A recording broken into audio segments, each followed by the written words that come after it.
9 मई 1540 और 1582 ये दो तारीखें आप याद कीजिए, क्योंकि आने वाले 8 मिनट के इस छोटे से वीडियो में एक ऐसी तारीख आपके सामने मैं बताने जा रहा हूँ जो आपके रोंगटे खड़ा कर देगी।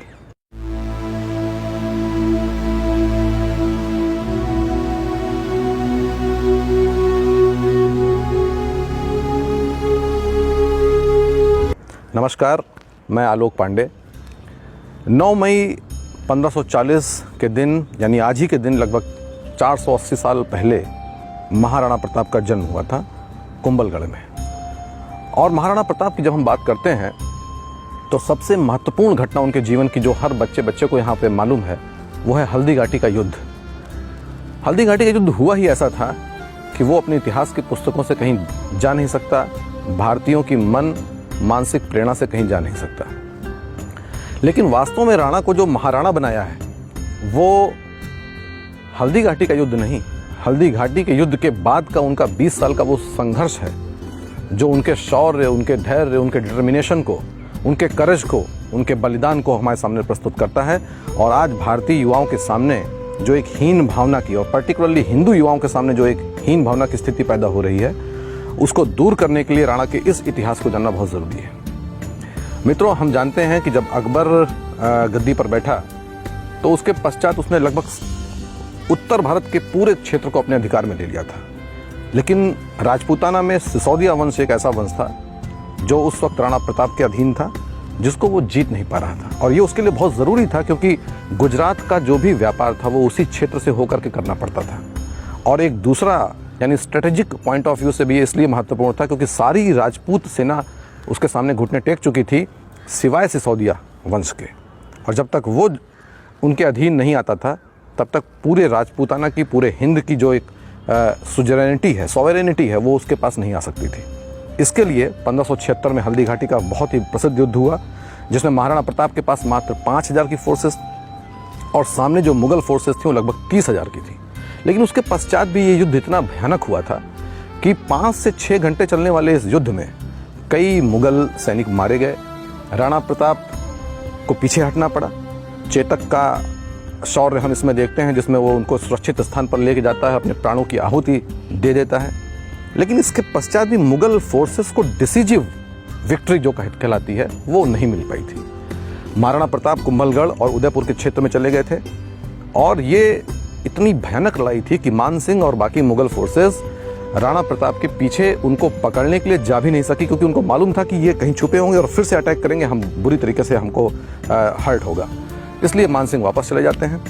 जब वापस जाते हैं तो अकबर इतना नाराज होता है कि वो उनको अपने राज दरबार में घुसने नहीं देता है। जो बाकी मुगल सूबेदार और सेनापति गए थे उन सभी को डिमोट करता है, यानी उनका जो एक मनसब का सिस्टम था उस मनसब में सभी को डिमोट किया जाता है, सभी के स्टेटस को नीचे कर दिया जाता है। आप समझ सकते हैं कि अकबर को कितनी तकलीफ हुई होगी। इसके पश्चात असली संघर्ष और असली युद्ध इसके बाद शुरू होता है। महाराणा प्रताप जंगलों में और कुंभलगढ़ के आसपास के एरिया में रहते हैं।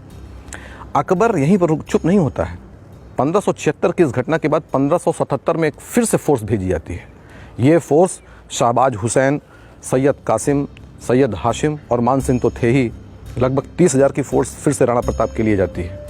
ये फोर्स भी हारती है और डिसीजिव विक्ट्री किसी को नहीं मिलती है। अकबर वापस बहुत नाराज होता है।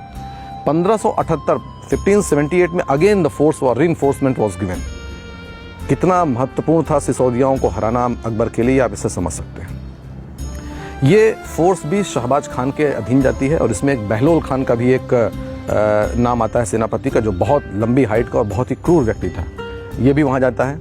राणा प्रताप इसमें भी नहीं हारते हैं और दोनों में से किसी को भी निर्णायक विजय प्राप्त नहीं होती है। इसके बाद 1579 में फिर से ये सेनाएं जाती हैं शहबाज खान, बहलोल खान और मान सिंह के नेतृत्व में। लेकिन ये फोर्सेस भी राणा प्रताप को हरा नहीं पाती हैं। राणा प्रताप गुरिल्ला पद्धति से लड़ाई करते हैं और अंधतोगत्वा मुगल सेना पीछे हटती है। 1580 में फिर से अटैक होता है। यानी देखिए अकबर के लिए कितना महत्वपूर्ण था। हर साल एक नई फोर्स के साथ वो राणा प्रताप को अधीन करने के लिए फोर्स भेज रहा था। 1580 में जो फोर्स जाती है उस फोर्स का जो नेतृत्व कर रहे थे वो मशहूर उर्दू सेनापति और उर्दू कवि अब्दुल रहीम खान खाना जी थे। इस फोर्स को भी किसी भी तरीके की सफलता नहीं मिलती है। ये फोर्स भी वापस जाती है। लेकिन इन लोगों ने इस पूरे प्रकरण में ये काम किया कि 36 डिफरेंट लोकेशन पर मुगल चेकपोस्ट बनाई और सब जगह लगभग 1000, 2,000 की फोर्सेस रखी। यकीन मानिए कि जो राणा प्रताप को हराने के लिए फोर्सेस भेजी जाती थी, वो फोर्सेस 2, 5, 10 हज़ार की नहीं, 30, 40 हज़ार की मुगल माइटी फोर्सेस होती थी। आप कल्पना कर सकते हैं कि complete Mughal forces, Mughal army का लगभग 40 to 50% महाराणा प्रताप को हराने के लिए लगा था और लगातार लगा था। 1581 में 1 साल राणा प्रताप को समय मिलता है, क्योंकि उस साल कोई भी उनके ऊपर अटैक नहीं होता है। और ये वही समय था जब भामा शाह जैसा एक नगर सेठ उनके पास आता है और कहावत इस तरीके की, मैं हल्दी घाटी भी गया हूँ, देवार भी गया हूँ, अन्य क्षेत्रों में भी गया हूँ, चावंड भी गया हूँ। कहावत वहाँ की ऐसी है और वहाँ के लोकल लोगों का कहना ये है कि ये इतने पैसे दिए गए थे कि 12 साल तक 25,000 की फोर्स बिना किसी दूसरे डोनेशन के ऊपर रह सकती थी और कायदे से मेंटेन किया सकती थी। भामा शाह का नाम इसीलिए अमर है और राजस्थान की सरकार में और बाकी अन्य सरकारों में कई योजनाएं उनके नाम पे चलती हैं। 1581 के बाद 1582, 16 सितंबर 1582 का दिन आता है। उदयपुर से अजमेर के बीच में एक घाटी है जिसका नाम है देवार, और ये देवार ही राणा प्रताप चुनते हैं, अपनी एक फोर्स बनाते हैं और इस फोर्स में भील, कोल और राजपूत का एक सम्मिलित संगठन बनता है। ये विजयादशमी का दिन था। महाराणा को ये यकीन था कि आज के दिन हमको आर या पार की लड़ाई लड़नी है। लगभग 50,000 की फोर्स सामने, 10-1,000 की फोर्स जिसमें भील, तीर, कमठे लेकर के अपना युद्ध कर रहे थे। विजयादशमी के दिन जब पूरा भारत, तत्कालीन भारत, दिए जला करके भगवान राम के अयोध्या में आने की पवित्र अवसर को सेलिब्रेट कर रहा था, उस समय महाराणा प्रताप अपने फोर्सेस के साथ अटैक करते हैं। ये वही इम्पॉर्टेंट युद्ध है जिस युद्ध में बहलोल खान को राणा प्रताप ने तलवार के एक वार से 2 फाड़ कर दिए थे। और 1582 में विजयादशमी के अवसर पर 1971 के बांग्लादेश वार में जो 90,000 सैनिक भारत के सामने बांग्लादेश में सरेंडर करते हैं, उसके बाद नंबर 2 का इन known history of India biggest surrender होता है।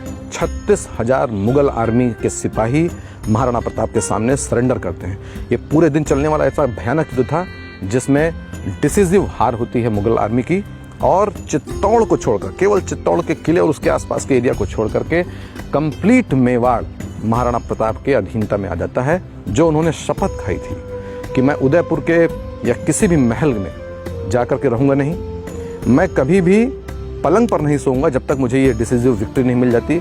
ये विक्ट्री लगभग इनकी ये जो उन्होंने प्रतिज्ञा ली थी, ये प्रतिज्ञा लगभग पूरी होती है और महाराणा बनने का जो उनका सफ़र वहाँ ख़त्म होता है। ये इतनी डिसिसिव हार थी कि इसके पश्चात अकबर को 1584 में वापस आना पड़ा। 6 महीने तक उसने वहाँ कैंप किया, उसके बावजूद महाराणा प्रताप को नहीं हरा पाया और वापस आगरा चला गया। लेकिन ये जो बैटल ऑफ देवार है, ये दीवार इंडियन हिस्ट्री में आपको कहीं नहीं मिलेगी, या इसका उल्लेख भी किया जाएगा तो केवल 1 लाइन या 2 लाइन में किया जाएगा। मैं खुद IAS की तैयारी करते समय हिस्ट्री को एज ऑप्शनल मैंने पढ़ाई की है, बहुत पढ़ाई की है, 6-7 साल पढ़ाई की है और बहुत किताबें पढ़ी हैं।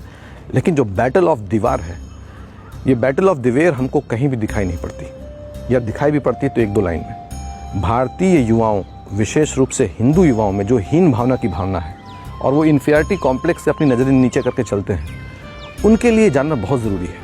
मैं पूरी एक सीरीज़ लेके आऊँगा जो untold, unsung important battles of India हैं, जिसमें भारतीय राजाओं ने बहुत ही दम के साथ, भारतीय रानियों ने बहुत ही साहस के साथ ये युद्ध लड़े हैं और जीते हैं, इनको आपको बताने के लिए।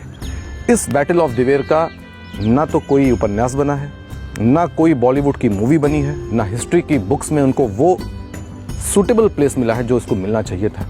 चावंड अगर आज आप जाएंगे, हल्दी घाटी अगर आप जाएंगे, तो वो टूटी फूटी सड़कें और टूटे फूटे दीवार जिनमें पेड़ उगाए हैं, ये चीख चीख के कह रहे हैं कि हमारे भारतीय इतिहास में, हमारे गौरव में इनको स्थान देना चाहिए। एक और इम्पॉर्टेंट बात है कि मेवाड़ का जो राज चिन्ह है, अगर उस राज चिन्ह को आप देखें तो उसमें बीच में उगता हुआ सूरज है, एक तरफ भील और कोल है और एक तरफ क्षत्रिय समाज है। ये भी बताता है कि इंडियन हिस्ट्री में जाति के लिए कोई स्थान नहीं था। महाराणा की सेना में सारे जाति के लोग, चाहे वो तथाकथित लोअर क्लास हो, तथाकथित अपर कास्ट हो, सब साथ में मिलकर, कंधे से कंधा मिलकर के युद्ध करते थे और तब उन्होंने वो जीत हासिल की। मैं सहारनपुर में डिस्ट्रिक्ट कलेक्टर रहा हूँ। 9 मई और 14 अप्रैल, ये 2 दिन हमारे लिए पुलिस बंदोबस्त के लिए इतने क्रिटिकल डेज होते थे, क्योंकि वहाँ पर शेड्यूल्ड कास्ट और क्षत्रिय, इन दोनों के बीच में काफ़ी लड़ाई है, क्लैशेस हैं, कम्युनल कास्ट क्लैशेस हैं। इनको आज से 400 साल के पहले के इस इतिहास को देखना चाहिए, आपस में एक होकर रहना चाहिए, और जो इन बैटल्स को और जो महापुरुष हमारे हैं जिनको ये गौरव हमको गौरव देते हैं, हमको हीन भावना से ऊपर उठाते हैं, इनके बारे में भारतीय युवाओं को पढ़ना चाहिए। बहुत बहुत धन्यवाद।